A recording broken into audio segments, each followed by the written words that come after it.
Joining us now are council members-elect Tamaya Dennard, Jeff Pastor, and Greg Landsman. First, congratulations. Thank you. Thank you for joining us. Yeah. You know, I took a look at your campaign pages, and if you blend all of your mission statements, Jeff, hashtag Greater Together, Greg, making Cincinnati the best city in the world for children and families, and Tamaya, real creative, meaningful change to government. That's one really nice long mission statement. When you think about it, you're going to be a block of new voices, a full third of the council. So how do you plan to integrate those missions into what you do collectively? Absolutely. I think for me, our philosophy on the campaign has been that people who are most impacted by an issue have to be the ones to help you design your way out of that issue. And so historically that hasn't happened at City Hall, or if it's happened, sometimes it's been tokenism, or sometimes it's asking people for feedback after decisions have been made on their behalf. So we're looking to bring more creativity. And when I say creativity, just different ways of approaching really complex issues. I'm looking forward to doing that. Okay.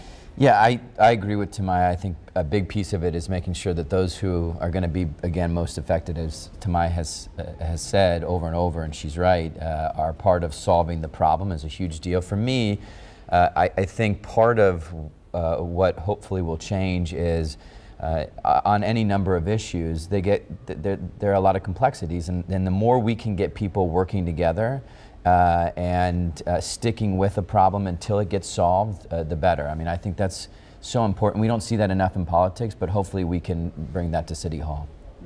And for me, I think it's working collaboratively, irrespective of party affiliation, sexual orientation, whether you're rich or poor.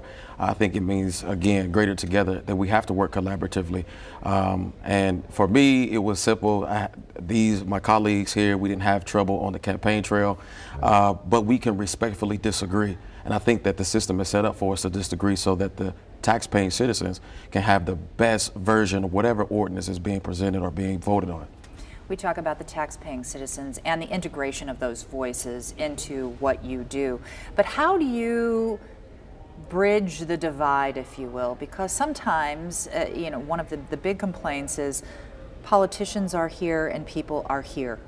What do you do to level that playing field a little bit and to give people a voice? Well, fortunately, we have an expert in Tamaya. I mean, this is what Tamaya does for a living, and so, you know, more often than not, I would look to Tamaya, but I'd say I think it's, you know, it's a lot of hard work. I mean, you have to work at it. It's not something that's easily done. You have to make sure that the people who are ultimately going to have to own the policy are in the room. They're part of the decision making, and if that means you got to go to them, that means you got to go to them. So are you going to be door knocking the way you did during the campaign? I actually absolutely will. Yeah. We're not going to knock on 34,000, but you wouldn't get any work done. No, but our team is pledged to, in the summer and when the weather turns, not right now, but when the weather gets better, to continue to engage. And that's a problem, I think, for that disconnect and that bridge, is that oftentimes elected officials weren't getting in the community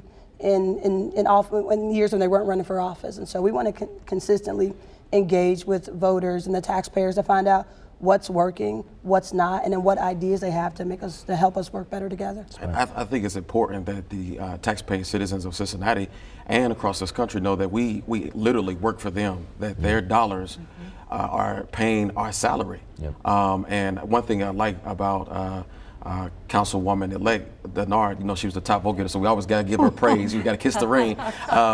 What she said is about making government more accessible. You know, like folks should feel free to walk into your office and discuss any issues that you may have. And I think that's a mindset that needs to change. And I think it's going to start with this council. It's saying we work for you. You know, it's not the other way around. Yep. And in fact, you voted for us to work for you, right? So I think that's important, and that's how. Do you think that's going to be a shift?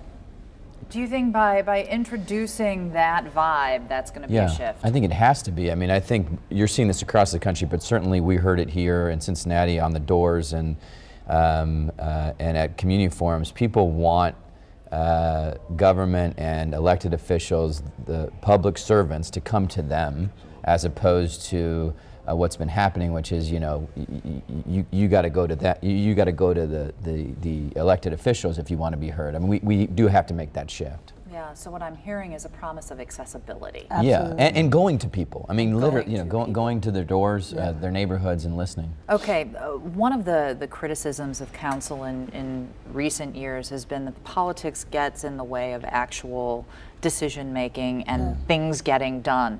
How do you plan to change that? I think that it starts with being governed, or not being governed, but being driven by data, facts, and objectivity. We're all going to be here for 4 years, and the three of us, should we run again, would be the three incumbents. I think that is less time for us to be acrimonious, right? I don't see that. I think our generation and the sandwich generation, I think we want to see things differently. And it's a pledge that I've made. Like I said, Greater Together, I refuse to argue with anyone on the taxpayer dime, because we have a job to do. And I believe that it takes a fact-driven, data-driven, and objective approach to any issue that you have down there at City Hall. Not my personality, not my party affiliation. They didn't elect us for that. They elected us to solve issues. I mean, very, very pressing issues that are facing our city.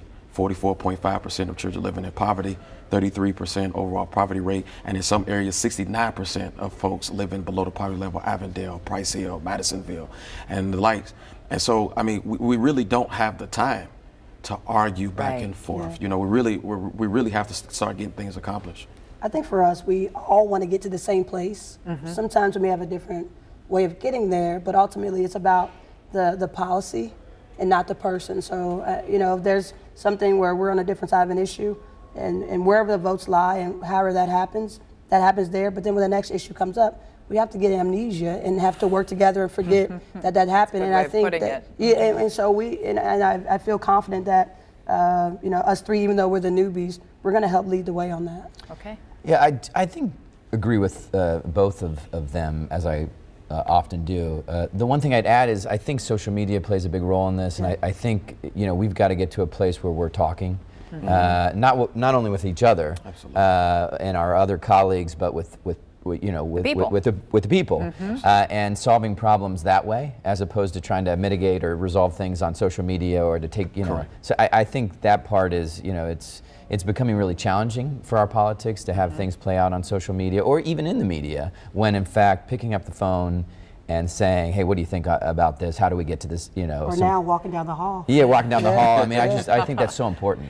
So on that note, we're going to talk issues. Yeah. Next block, okay? So don't go away. We'll continue our conversation with Tamaya Dennard, Jeff Pastor, and Greg Landsman in just a moment.